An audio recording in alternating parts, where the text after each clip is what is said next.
군대는 이 짬밥 순이라고 합니다. 먼저 간 것이 너무 좋은 것이죠. 교회는 영적인 군대라 역시 짬밥이 중요합니다. 오랫동안 한 교회를 오랫동안 한 교회를 섬긴 성도들은 참으로 귀한 분들입니다. 세상 사람들은 몰라도 우리 주님은 다 알아주실 줄로 믿습니다.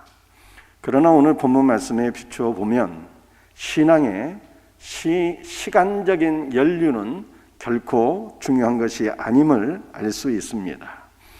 본 서신의 수신자인 히브리 그리스도인들은 다른 이들을 가르치기에 충분한 만큼 믿음지가 오래되신 분들입니다. 그럼에도 불구하고 그들의 영적 수준은 유아기에 머물고 있어서 복음을 전하거나 다른 사람들을 양육할 수가 없었습니다. 이것은 신앙의 연륜이 오래되었다고 그분의 신앙이 꼭 좋은 것은 아님을 우리들에게 보여주고 있습니다. 신앙은 시간이 지남에 따라 성장해야 합니다. 그리고 신앙이 성장한 사람들은 한 가지 공통적인 특징을 가지고 있습니다. 그것은 다른 사람들을 그리스도께로 인도하고 싶은 충동, 큰 열망을 가지고 있다는 것입니다. 요한복음 4장을 보면 예수님께서 제자들과 함께 사마리아 지역으로 가셔서 수가라는 동네에 이르시고 거기서 사마리아 여인 한 명을 만나셨습니다. 그리고 그 여인에게 복음을 증거하시고 그를 구원해 주셨어요. 예수님께서 여인에게 말씀을 전하실 동안 제자들은 동네에 흩어져서 음식을 구해서 예수님께 갖다 드렸습니다. 주님 많이 시장하시죠? 저희들이 음식을 구해 왔는데 주님 드시기 바랍니다 하면서 음식을 드렸어요. 그때 주님께서는 제자들에게 이렇게 말씀하셨습니다. 내게는 너희가 알지 못하는 양식이 있느니라. 예수님께서 무슨 양식이 있으셨습니까? 전도 여행을 다니실 때 비상 양식을 준비해서 예수님께서 다니셨나요? 그래서 시장하실 때 남몰래 조금씩 그 양식을 먹으셨나요? 그런 것이 아니었습니다. 우리 예수님은 영혼에 대한 굶주림과 갈증을 갖고 계셨어요. 때문에 예수님은 늘 말씀을 전하심으로 영혼을 구원하셨는데 이것이 예수 그리스도의 양식이었습니다. 신앙이 성장한 성도들은 이처럼 영혼에 대한 굶주림을 갖고 그들을 예수 그리스도께로 인도하는 삶을 살아갑니다. 그러나 신앙이 성장하지 못하여서 영적 어린아이의 수준에 머물게 되면 영혼에 대한 관심이 없어요. 신앙이 어린 분들은 항상 섬김을 받아야만 하고 다른 사람들을 섬기고 전도하고 양육하는 것이 무엇인지 전혀 관심을 갖지 못한 채 살아가게 됩니다. 인간의 삶에는 이 단계가 있어요. 유아기가 있고 소년기가 있고 청소년기가 있고 성인기가 있고 장년기가 있고 노년기가 있고 단계가 있습니다. 자연계에서는 한 단계에서 다음 단계로 넘어가는 이 성장이 자연스럽게 따라오게 됩니다. 그러나 영적인 성장은 그렇지 않습니다. 어떤 신자는 평생 동안 연약한 유아기에 머물 수가 있고 그러기에 일평생 다른 사람들의 도움을 받고 섬김을 받아야만 하는 분들이 있습니다. 바로 이런 분들이 영적인 어린아이인 것입니다. 우리 생명샘교회는 일평생 영적 유아기에 머무시는 분들 단 한 명도 없기를 주 예수 그리스도의 이름으로 축복합니다. 오늘은 우리 본문 말씀을 통해서 영적 어린아이는 누구인지 그리고 신앙이 장성한 사람들은 어떤 사람들인지 이것을 살펴보면서 함께 말씀을 나누고자 합니다. 제가 오늘 주일 설교 때 처음으로 마스크를 끼고 설교하는데요. 괜찮으신지 모르겠습니다. 사실 저는 굉장히 건강한 편이고요. 어디 아픈 데가 있어서 마스크를 낀 건 아니고 혹시 제가 마스크를 벗고 설교함으로 말미암아 걱정이 되어서 주일 예배에 못 나오시는 분들이 있으면 어떻게 할까라고 하는 염려가 생겨서 오늘부터 마스크 끼고 설교하기로 했습니다. 영적 어린아이는 육신에 속한 자요, 초보적인 진리에 머무는 사람들을 가리키는 것입니다. 오늘 본문 말씀 히브리서 5장 13절 말씀을 같이 읽도록 합니다.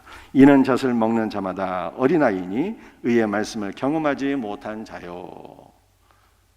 히브리서 5장 13절에 어린아이에 대해서 말씀하고 있는데 과연 어린아이는 어떠한 사람들을 가리키는 것입니까? 여기에 대한 해답이 고린도전서 3장 1절에 잘 나와 있습니다. 함께 읽도록 합니다. 형제들아, 내가 신령한 자들을 대함과 같이 너희에게 말할 수 없어서 육신에 속한 자, 곧 그리스도 안에서 어린아이들을 대함과 같이 하노라. 고린도전서 3장 1절에 어린아이를 뭐라고 표현하고 있는가 하면 육신에 속한 자라고 말씀하고 있습니다. 따라서 영적인 어린아이는 육신에 속한 자로서 육신에 속한 것들만 사모하고 추구하는 사람들을 가리키는 것입니다. 마트에 가게 되면 미끼 상품이 있습니다. 예를 들면 아이스크림을 막 폭탄 세일하는 거예요. 50% 할인. 이 미끼 상품은 사실은 보다 고가의 많은 상품들을 팔기 위한 상술인 것입니다. 그런데 신앙생활에도요, 미끼 상품이 있어요. 우리 예수 그리스도께서 공생의 3년 동안 말씀만 전하신 것이 아닙니다. 병든 자를 치료해 주셨고 배고픈 자에게 양식을 주셨습니다. 그런데 예수님께서 병든 자를 치료하시고 배고픈 자에게 양식을 주신 것은 사실 예수 그리스도께서 누구신지, 그분이 이스라엘의 메시아라는 것을 보여주기 위한 일이었어요. 또한 예수께서 병든 자를 치료하시고 양식을 주시는 사역은 보다 높은 차원의 말씀을 통해서 예수 그리스도의 풍성한 은혜와 생명을 주시기 위한 미끼 상품이었습니다. 만약 누군가 예수께서 주시기를 원하시는 하늘의 생명에는 관심이 없고 육신에 속한 것, 병든 육신이 치료받고 물질에만 풍성한 복을 받기를 원한다면 이것은 미끼 상품만을 탐하는 영적 어린아이다라고 성경이 말씀하고 있는 것입니다. 부흥회를 합니다. 부흥회는요, 미끼 상품이 있어요. 이 미끼 상품을 보고서 우리는 부흥사를 함부로 판단해서는 안 됩니다. 그 미끼 상품을 통해서 과연 그리스도 예수를 드러내고 있는지 아니면 강사 자신이 드러나고 있는지를 우리는 보아야 하는 것입니다. 또한 미끼 상품을 통해서 강사가 참으로 예수 그리스도의 생명의 말씀을 선포하고 있는지를 우리가 보아야 하는 것입니다. 부흥회를 합니다. 그 부흥회는요, 분명히 미끼 상품이 있습니다.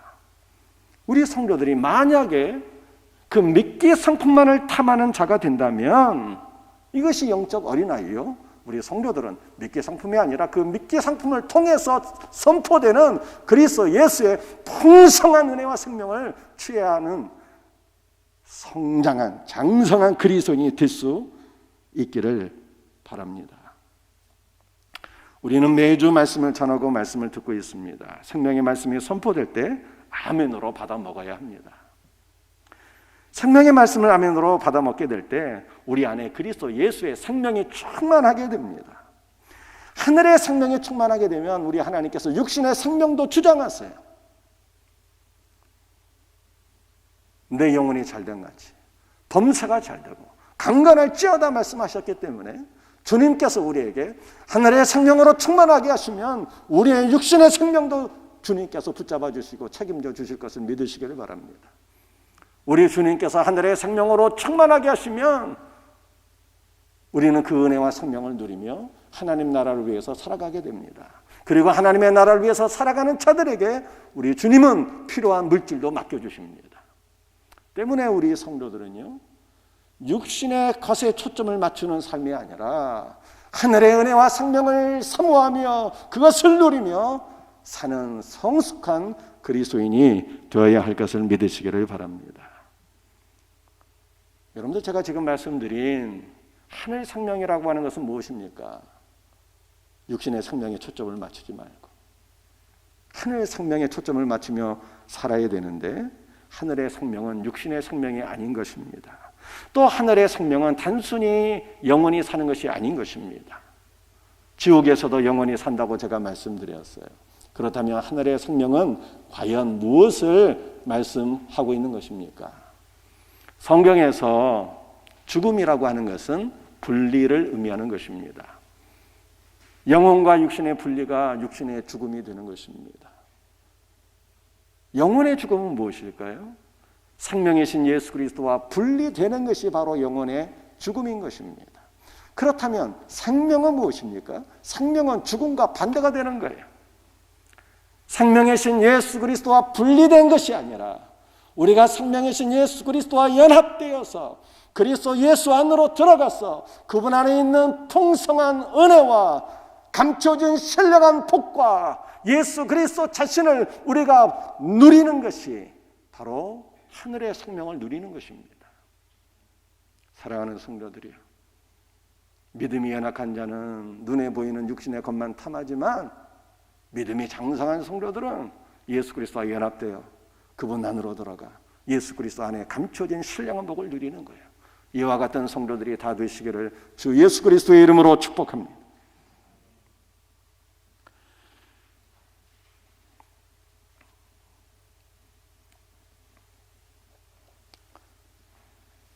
영적인 어린아이들은 육신의 것을 탐하는 자라 말씀드렸는데요, 오늘 본문 말씀을 보게 되면 또 영적인 아이들은 초보적인 진리에만 머무는 자들이다, 이렇게 말씀을 하고 있습니다. 히브리서 6장 1절과 2절 말씀을 함께 읽도록 합니다. 그러므로 우리가 그리스도의 도의 초벌을 버리고 죽은 행실을 회개함과 하나님께 대한 신앙과 세례들과 안수와 죽은 자의 부활과 심판에 관한 교훈의 터를 다시 닦지 말고 완전한 대로 나아갈지니라. 오늘 본문 말씀을 보게 되면 히브리서 저자는 그리스도의 도의 초보에 머물지 말고 완전한 대로 나아가라, 이렇게 말씀하고 있어요. 그리스도의 도의 초보에 머무는 것이 어린아이 신앙이기 때문에 그렇습니다. 히브리서 저자는 초보적인 교리에 머무는 삶을 경고하고 있는데, 그런데 그 초보적인 교리 6가지가 오늘 본문에 기록되어 있습니다. 죽은 행실을 회개하는 것이고 하나님께 대한 사랑이고 세례와 안수와 죽은 자의 부활과 심판입니다. 히브리서 저자는 이 초보적인 교리 6가지를 버리라고 말씀하고 있습니다. 필요 없으니까, 불필요하니까 버리라고 하는 뜻이 아닙니다. 이 초보적인 교리는 가장 기초적이고 본질적이고 중요한 교리입니다. 따라서 우리는 초보적인 교리를 잘 이해하고 붙잡아야 됩니다. 그러나 항상 초보적인 교리에만 머무는 자가 되어서는 안 되고 보다 더 완전한 신앙으로 나가야 된다는 것을 지금 말씀하고 있는 것이죠. 초보적인 교리를 초보적으로 피상적으로 알게 되면 평생 어린아이 신자로 면할 수가 없어요. 그러나 이 초보적인 교리를, 가장 기초적이고 본질적인 교리를 잘 이해하고 깨닫고 믿게 되면 우리의 신앙의 터가 견고히 세워지게 되고 우리의 믿음은 성장하게 되고 완전한 대로 나가게 되는 것입니다. 그러므로 오늘 시간에는 초대교회 성도들의 관점에서 초보적인 교리 6가지가 과연 무엇인지 이것을 먼저 잠깐 이해하고 은혜 받고 우리의 기도의 제목으로 삼기를 원합니다. 먼저 첫 번째, 죽은 행실을 회개하는 것입니다. 이 죽은 행실은 죄악된 행실들을 의미하는 것입니다. 구체적으로 죽은 행실은 생명이신 예수 그리스도가 내 안에 없음으로 말미암아 우상을 숭배하는 것이고 방탕한 삶을 살게 되는 것이고, 나의 육신의 행위를 통해서 구원받고자 하는 율법주의자들의 모든 행위들을 가리키는 것입니다. 그렇다면 이 죽은 행실을 회개하는 것이 무엇일까요? 죽은 행실을 회개하는 것이 단수로 기록되어 있어요. 이것은 회개라고 하는 것이 우리가 날마다 우리의 죄들을 뉘우치고 반성하는 것을 뜻하는 것이 아님을 말씀하고 있는 것입니다. 우리는 일평생 단 한 번 내 회개를 해야 되는 것입니다. 우리가 일평생 해야 되는 단 한 번의 회개를 가리켜서 성경은 회심이라고 표현하고 있어요. 이 회심이라고 하는 것은 우리가 예수 그리스도께로 돌이키는 것을 의미하게 되는 것입니다. 생명이신 예수 그리스도가 내 안에 없어서 우상을 숭배하고 방탕한 삶을 살아왔는데, 이러한 삶에서 생명이신 예수 그리스도께로 돌이키는 것, 이것이 바로 죽은 행실을 회개하는 것이 되겠습니다.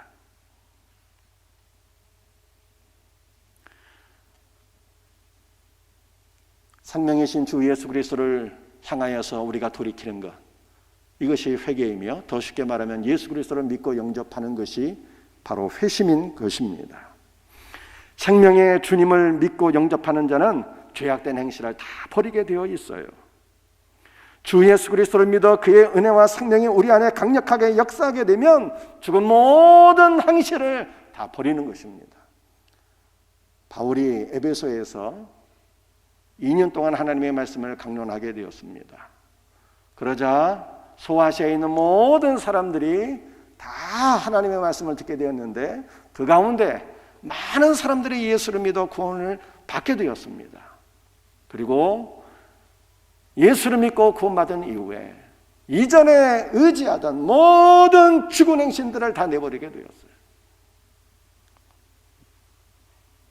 마술을 의지하며 점을 치며 그렇게 살아왔는데, 마술책들, 점치는 모든 책들을 모아서 다 불태워버리게 되었습니다.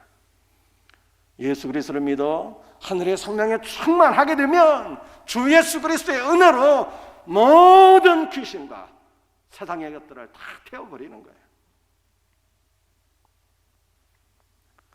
그러나 예수를 믿은 성도라 할지라도 내 안에 그리스도 예수의 은혜와 생명이 약해지게 되면요, 죽은 행실들이 다시 부활하게 됩니다. 야, 요즘 왜 이렇게 되는 일이 없냐? 내가 어떻게 하면 이 문제들을 해결할 수 있을까? 한번 점집에 한번 가보면 되지 않을까? 하면서 믿음이 흔들리게 되는 거예요. 그러므로 사랑하는 성도들이요, 우리 안에 있는 모든 죽은 행실들 없애려고 노력하지 마시고요, 예수 그리스도를 믿는 우리 모든 성도들이 주의 은혜와 생명을 충만하게 누리게 되면 나에게서 모든 죽은 행실들은 다 떠나가게 되는 거예요. 그리스도 예수의 풍성한 은혜와 생명을 누려서 죽은 행실들이 다 소멸되어지는 역사가 일어나기를 주의 이름으로 축복합니다. 두 번째, 하나님께 대한 신앙입니다. 초대교회 성도들의 관점에서 초보적인 진리는 하나님께 대한 신앙이에요. 이 하나님께 대한 신앙은 무엇입니까? 요한복음 3장 16절 말씀을 함께 읽겠습니다. 하나님이 세상을 이처럼 사랑하사 독생자를 주셨으니 이는 그를 믿는 자마다 멸망하지 않고 영생을 얻게 하려 하심이라. 하나님께 대한 신앙은 우리를 사랑하사 멸망하지 않고 영생을 얻도록 예수 그리스도를 우리에게 보내어 주신 아버지 하나님에 대한 신앙을 뜻하는 것입니다. 아버지 하나님께서 우리를 죄로부터 구원하기 위해서 하나밖에 없는 독생자를 보내어 주셨어요. 이 아버지 하나님의 크고 놀라우신 사랑과 은혜를 믿는 것이 하나님께 대한 신앙이에요. 이 하나님께 대한 신앙을 우리가 로마서 1장 17절 말씀을 통해서도 확인할 수가 있습니다. 말씀을 같이 읽도록 하겠습니다. 복음에는 하나님의 의가 나타나서 믿음으로 믿음에 이르게 하나니 기록된 바 오직 의인은 믿음으로 말미암아 살리라 함과 같으니라. 제가 이 말씀 이번 특세 때 말씀드렸는데요, 나오신 분들은 무슨 뜻인지 다 이해하고 있을 줄 믿습니다. 간단하게 한 가지만 말씀드리겠습니다. 복음에는 하나님의 공의가 나타났어요. 우리 하나님은 공의로운 하나님이세요. 따라서 죄인을 절대로 용납하지 못하고 용서할 수가 없는 분이에요. 죄인은 하나님의 심판을 받아서 그에 따른 합당한 형벌을 받아야 되는 것입니다. 그런데 공의의 하나님께서 우리와 같은 이방 죄인들을 긍휼히 여기사 독생자 예수 그리스도를 보내어 주셨어요. 우리 예수님께서 우리의 모든 죄짐을 다 짊어지시고 저와 여러분들이 받아야 될 모든 형벌을 다 받으셨어요. 따라서 우리는 하나님 앞에 법적으로 의인이 된 거예요. 나의 죄는 예수께로 다 옮겨졌기 때문에 법적으로 의인이. 그래서 하나님은 언제나 우리를 바라보실 때 우리의 신분이나 상태와는 상관없이 우리를 언제나 사랑하실 수밖에 없고 우리를 언제나 용서하실 수밖에 없고 우리를 언제나 의롭게 간주하실 수밖에 없어요. 바로 이것이 하나님께 대한 우리의 신앙인 것입니다. 초대교회 성도들의 관점에서 세 번째 기초적이고 본질적인 교리는 세례들이에요. 세례들. 여러분들, 우리가 세례가 무엇입니까? 세례는 기본적으로 요단 강물에 잠기는 거예요. 오늘날 우리는 약식 세례를 하지만 세례의 원형은요, 요단 강물에 푹 잠기는 거예요. 그리고 요단 강물에 잠긴다 하는 것은 우리가 예수 그리스도와 함께 죽는 것을 의미하는 것입니다. 나의 옛사람은 예수 그리스도를 부정하고 불신하며 의심하며 불순종하던 나의 옛사람은 그리스도 예수와 함께 죽고 요단강물에 들어갔다가 나오잖아요. 이건 부활 생명이에요. 나는 그리스도와 함께 죽었을 뿐만 아니라 그리스도 예수와 함께 다시 살아났다고 하는 예수 그리스도의 부활 생명으로 산다고 하는 신앙 고백인 것입니다. 세례는 그리스도와 함께 죽고 그리스도와 함께 다시 사는 거예요. 그런데 세례들이라고 하잖아요. 이것은 세례가 아니라 하나가 아니라 둘 이상인 것을 우리들에게 보여주고 있습니다. 어떠한 세례가 있는 것입니까? 물 세례가 있는 반면에 성령 세례가 있는 거예요. 성령 세례가 무엇입니까? 성령 세례는 한마디로 말씀드리면 성령 충만이에요. 성령 충만이 무엇입니까? 성령 충만하게 되면 방언도 하게 되고 환상도 볼 수 있지만 이것은 성령 충만의 본질이 아니에요.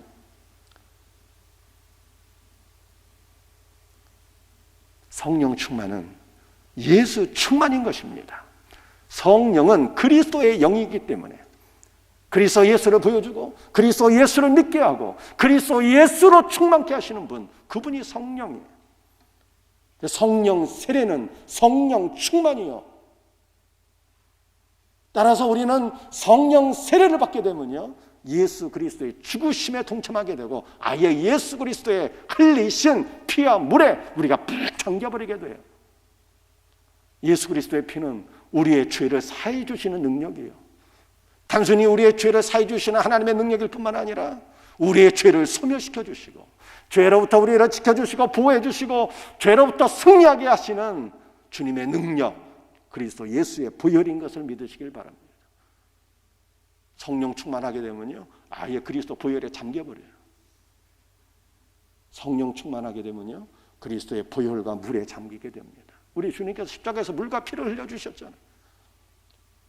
성령 충만하게 되면 예수 충만하게 되고 우리 주님께서 흘리신 물로써 우리의 모든 세상적인 것들을 다 씻어주세요. 피는 우리의 죄를 씻어주시고 그리스도께서 흘리신 물은 세상에 오염된 나를 깨끗하게 하시는 거예요. 세상의 모든 욕심을 씻어내 주시고 원수 마귀가 우리 안에 심어놓은 모든 슬픔과 두려움과 우울함과 절망과 좌절과 모든 욕심을 그리스도의 물로써 우리는 다 씻김 받는 거예요. 사랑하는 성도들이여, 성령 충만하시기를 주 예수의 이름으로 축복합니다. 성령 충만은요, 예수 충만이에요. 그래서 우리가 성령 세례를 받게 되면은 그리스도 예수와 함께 죽을 뿐만 아니라 그리스도의 부활 생명에 사로잡히게 되어서 일평생 하늘의 생명을 누리며 사는 신령한 크리스찬들 될 것을 믿으시기를 바랍니다. 그런데요, 이 세례는 성경에서 너무나도 중요한 말씀인 것입니다. 예수님께서 부활 승천하시기 전에 제자들에게 대사명을 맡겨주십니다. 너희는 세상 모든 족속에게 가서 아버지와 아들과 성령의 이름으로 세례를 주고 내가 너희에게 분부한 모든 것을 가르쳐 지키게 하라고 마태복음 28장에 그렇게 말씀하셨어요. 그런데 주님께서 말씀하신 아버지와 아들과 성령의 이름으로 세례를 주라 이렇게 말씀하셨는데 이 세례를 준다는 것이 과연 무슨 의미일까요? 세례를 준다라고 하는 것이요, 현재형으로 되어 있어요. 이것은 아버지와 아들과 성령의 이름으로 받는 물세례, 예식으로서의 물세례를 뜻하는 것이 아닌 것입니다. 예식으로의 물세례는 과거에 우리가 다 받았잖아요. 근데 예수님께서 세례를 주라 말씀하실 때 과거형이 아닌 현재형이라는 거예요. 이것은 주님께서 말씀하신 세례는 내가 그리스도와 함께 날마다 죽는 삶을 가리키는 거예요. 내가 그리스도 예수와 함께 날마다 하늘의 생명을 누리는 것을 가리키는 것입니다.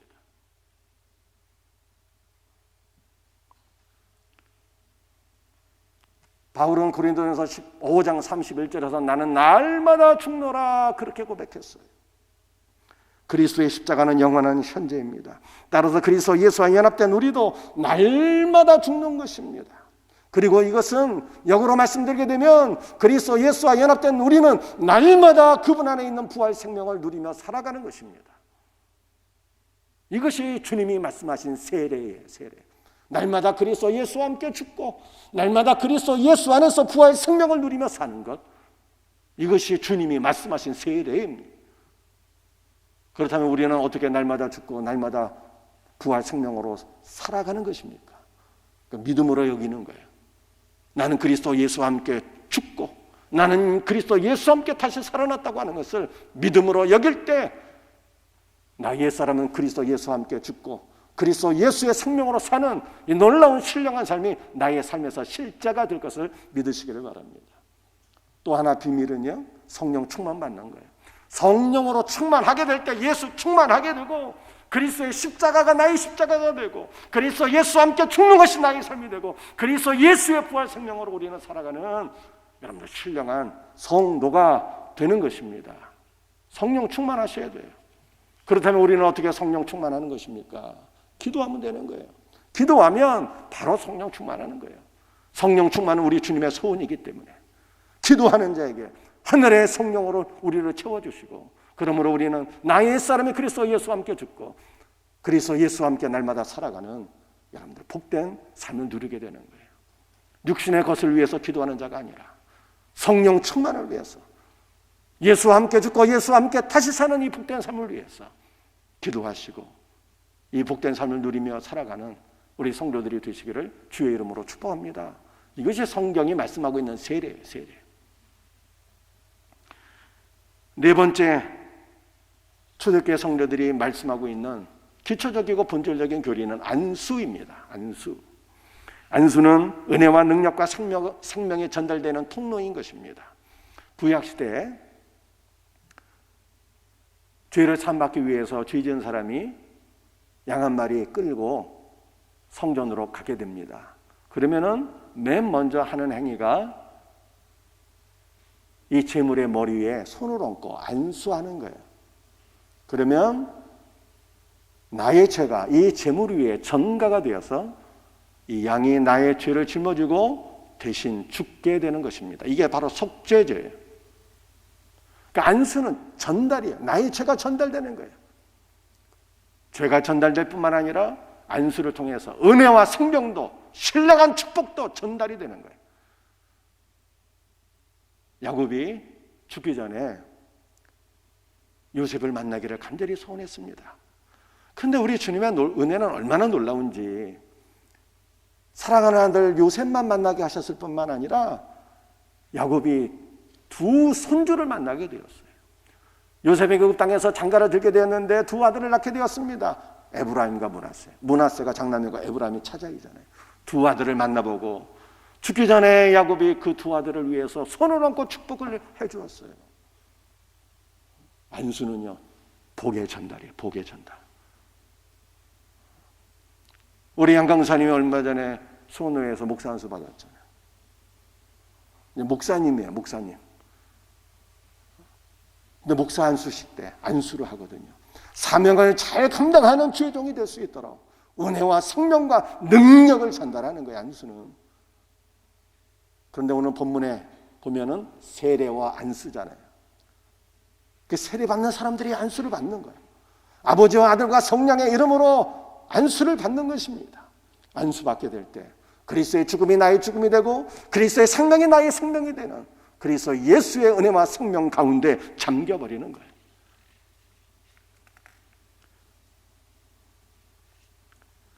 초대교회 성도들이 중요한 기초적인 교리로 생각했던 다섯 번째, 죽은 자의 부활입니다. 여러분들 이 죽은 자의 부활이라고 하는 것이 어떤 것인지를 우리가 잘 이해할 수 있기를 바랍니다. 우리 요한복음 11장 25절 말씀을 같이 읽도록 하겠습니다. 예수께서 이르시되 나는 부활이요 생명이니 나를 믿는 자는 죽어도 살겠고 무릇 살아서 나를 믿는 자는 영원히 죽지 아니하리니 이것을 내가 믿느냐.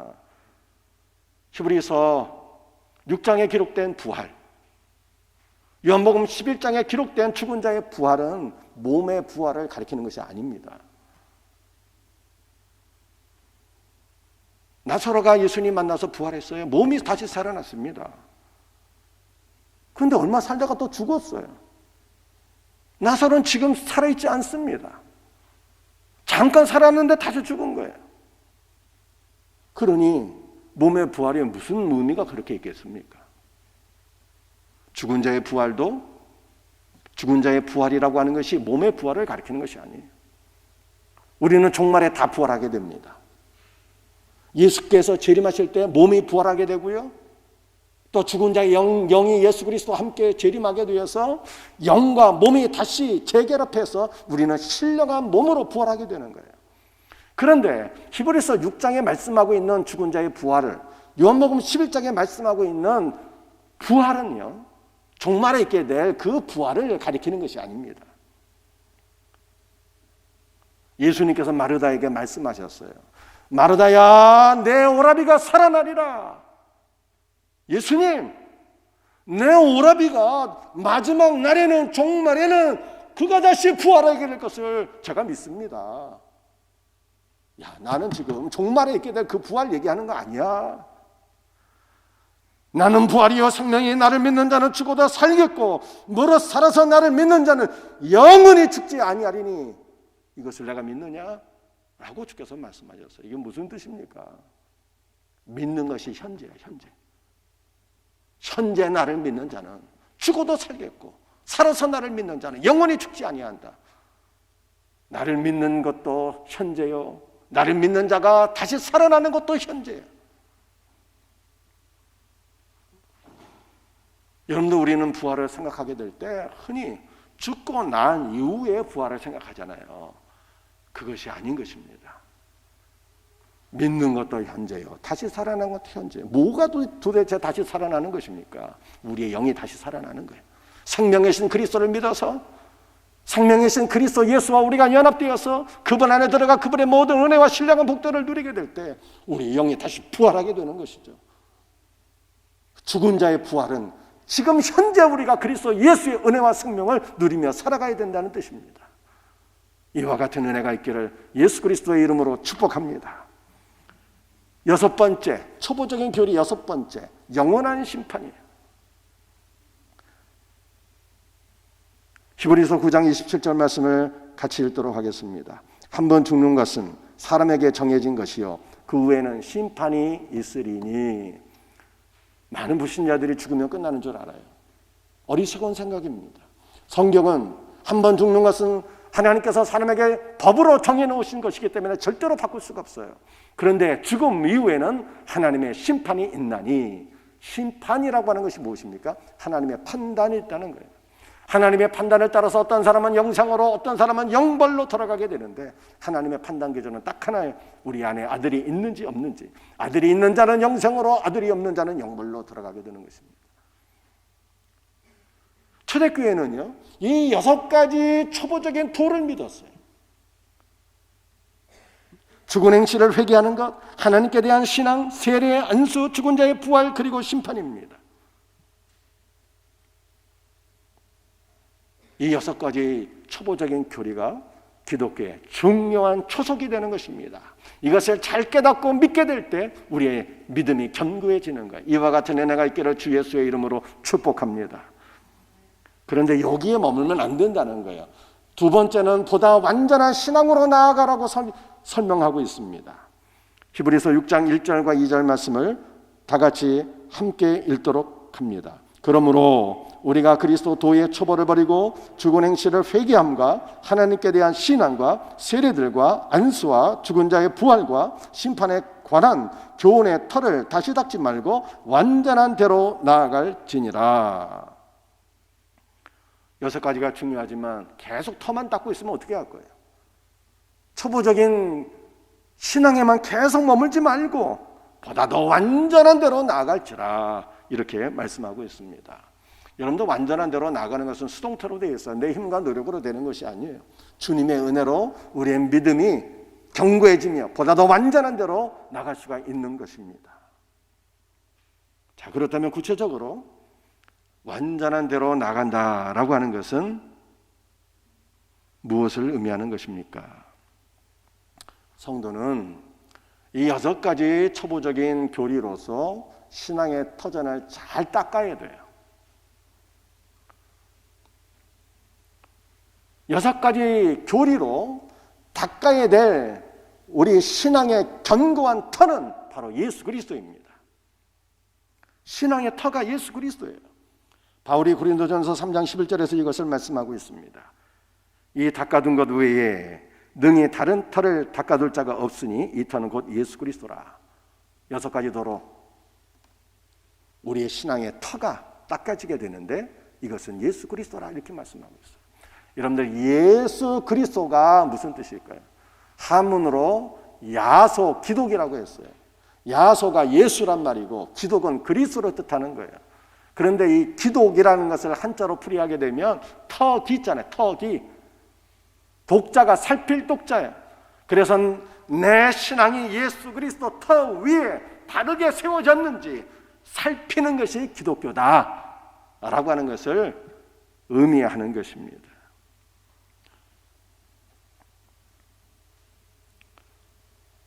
우리의 신앙의 털을 잘 닦아야 돼요. 근데 털을 닦는 목적이 무엇입니까? 그 위에 상층 구조물을 세우기 위함입니다. 만약에 어떤 사람이 신앙의 터만 계속 닦고 그리고 그 위에 만약에 집을 짓지 않는다면 이건 시간과 물질의 낭비요 어리석은 삶이 아닐 수가 없어요. 신앙의 털을 다 닦은 이후에는 그 위에 상층 구조물 집을 지어야 되는데 이것이 바로 완전한 대로 나가는 거예요. 터만 닦는 것은 초보요. 이것은 불완전한 것이요. 터를 닦은 이후에 그 위에 상층 구조물 집을 짓게 될 때 이것이 완전한 대로 나가는 것이라고 성경이 우리들에게 말씀하고 있는 것입니다. 그렇다면 그 신앙의 터 위에, 예수 그리스도의 터 위에 지어야 될 집은 어떤 것입니까? 그것은 바로 성전인 것이죠. 성전입니다. 여러분들, 성전은요, 모든 것이 하나부터 100까지 모든 항목이 다 그리스도 예수를 가리키고 있어요. 성전들의 번제단, 예수 그리스도의 죽음과 우리를 위한 속죄. 성전 안으로 들어가게 되면 진설병과 이 떡상과 그 위에 놓여진 진설병이 있잖아요. 생명의 떡으로 이 땅에 오신 예수 그리스도. 금초대가 있는데요, 세상의 빛으로 오신 예수 그리스도. 분향단이 있는데요, 우리를 위해서 하늘 보좌에서 날마다 우리를 위해 기도하시는 예수 그리스도의 중보기도. 지성소가 있습니다. 지성소의 속죄소, 로마서 3장 25절, 예수 그리스도가 속죄소로 난 거예요. 그러므로 우리는 예수 그리스도 안에서 살아계신 하나님을 만나며 은혜의 보좌를 경험하며 우리의 모든 죄를 사함받게 되는 거예요. 이 속죄소는 언약궤의 뚜껑이잖아요. 속죄소 밑에는, 이 언약궤에는 아론의 쌍난지팡이가 있는데 아론의 쌍난지팡이는 부활이요 생명이신 예수 그리스도, 십계명을 기록한 돌판이 들어있는데요. 이 돌판은 생명의 말씀이신 예수 그리스도. 만나를 담은 금 항아리가 있는데요. 하늘의 만나로서 우리에게 내려오신 예수 그리스도를 가리키는 거죠. 모든 항목이 다 예수 그리스도예요. 그런데 신약으로 들어오게 되면 바울이 참으로 충격적인 말을 합니다. 무슨 말을 하는가 하면은 고린도전서 3장 16절에요. 너희는 너희가 하나님의 성전인 것과 하나님의 성령이 너희 안에 계시는 것을 알지 못하느냐. 신약에서는요, 성도가 성전이에요. 구약에서는 예수 그리스도가 성전이신데 신약에서는 성도가 성전이라는 거예요. 아니, 왜 성전의 개념이 이렇게 바뀌게 되는 것입니까? 왜 구약의 성전과 신약의 성전은 다른 것일까요? 여러분들, 구약에서는요, 성전이신 예수 그리스도와 이스라엘 백성들이 결코 하나가 되지 못했어요. 성막을 한번 생각해 보세요. 성막이 있으면은 성막은 예수 그리스도를 가리킵니다. 그런데 이스라엘 12지파는요, 이 성막 안으로 절대로 들어갈 수가 없었어요. 동서남북으로 3지파씩 진을 치며 이스라엘 12지파는 단순히 성막을 사모하며 흠모하며 소망할 뿐이었어요. 죄를 사함받기 위해서 성전 뜰까지는 들어갈 수 있었지만 절대로 그 누구도 성전 안으로는 단 한 명도 들어갈 수가 없었어요.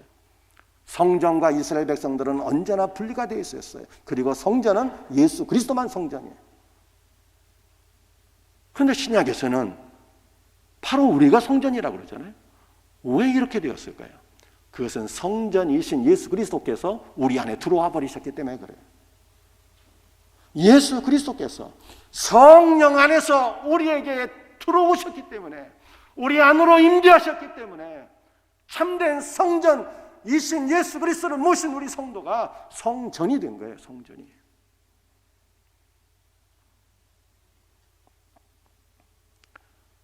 우리는 그리스도의 터 위에 성전으로 세워졌어요.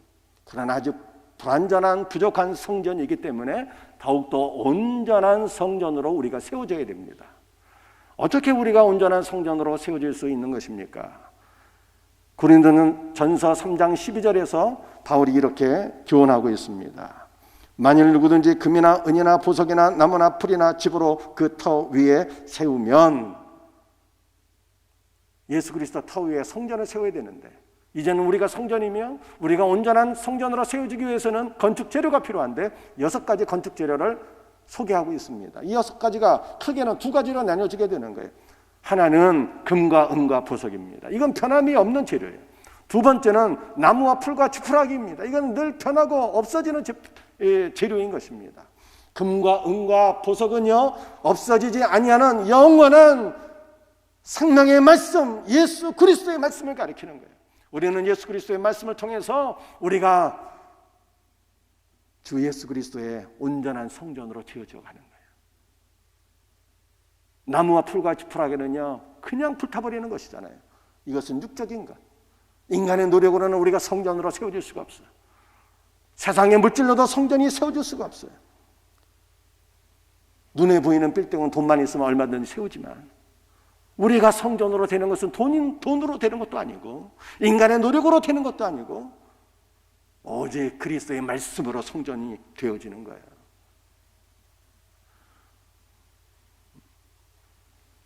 성도가 성전입니다.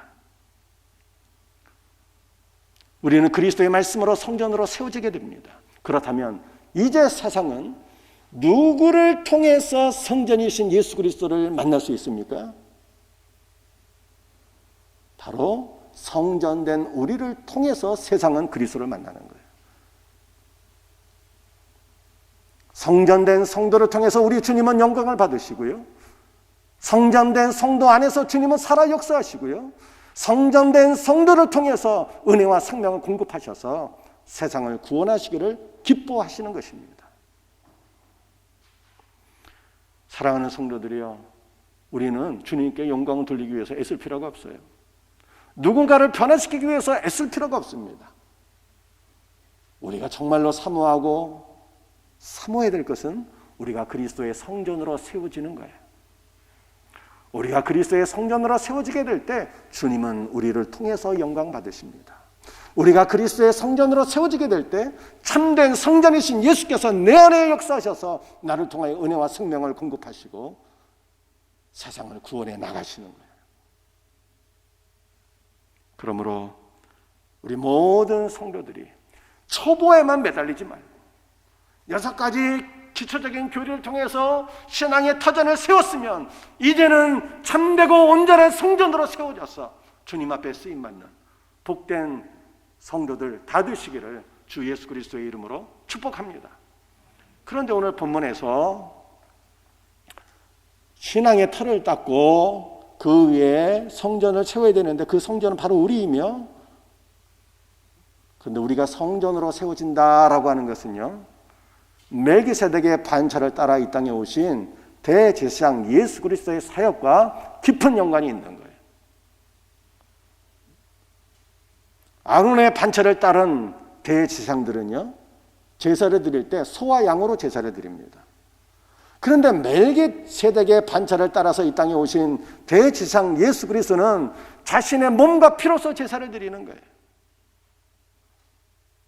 그러므로 우리 성도는 멜기세덱의 반차를 따라 이 땅에 오신 예수 그리스도의 몸을 먹고 피를 마시게 될 때 참된 성전이신 주 예수 그리스도로 우리가 조성이 되어지는 거예요. 그리스도의 몸을 먹고 피를 마신다는 것이 무엇입니까? 바로 생명의 말씀을 먹고 마시는 거예요. 성찬을 의미하는 것입니다. 우리는 성찬을 통해서 참된 성전이신 예수 그리스도로 우리가 다 조성되어지는 거예요.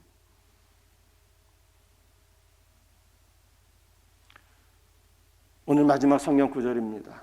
고린도전서 10장 17절 말씀 함께 읽도록 하겠습니다. 떡이 하나여 많은 우리가 한 몸이니 이는 우리가 다 한 떡에 참여합니다.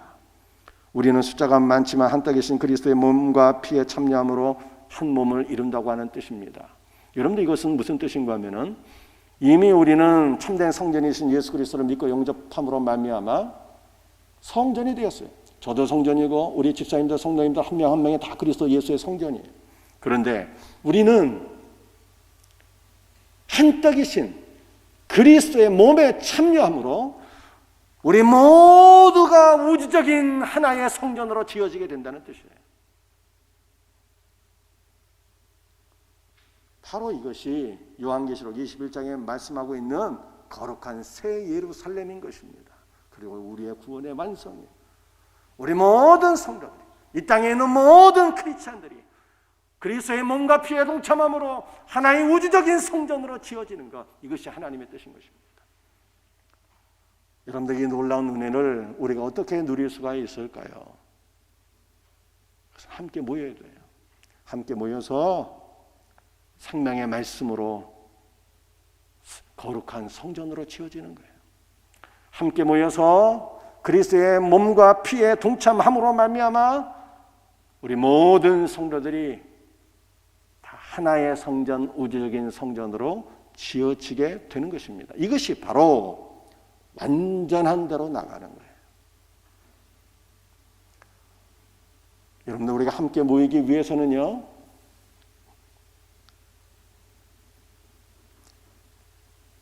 너무 두려워하면 안 돼. 하늘의 은혜를 사모해야지. 여러분들 코로나를 너무 두려워하면 안 됩니다. 물론 우리는 코로나 조심하셔야 돼요.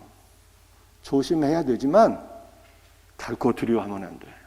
저는 이번에 우리 코로나가 아니라 그 독감 백신이 사회적 이슈가 또 되고 있잖아요. 이번에 독감 백신 사례를 통해서 새로운 통계를 또 하나 알게 되었는데, 작년 한 해 동안 우리나라의 독감으로 인해서 사망한 분들이 3,000명이라는 거예요.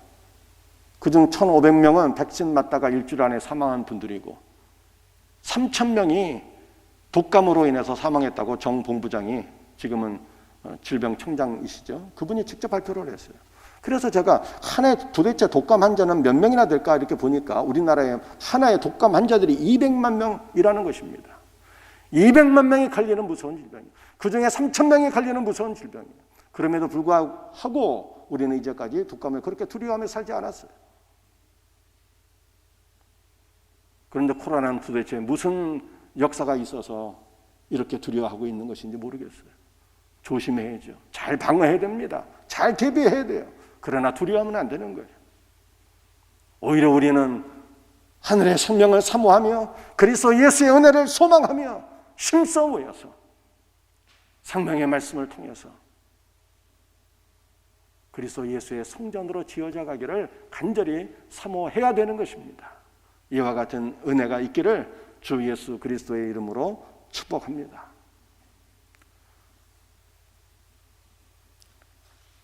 기도하시겠습니다.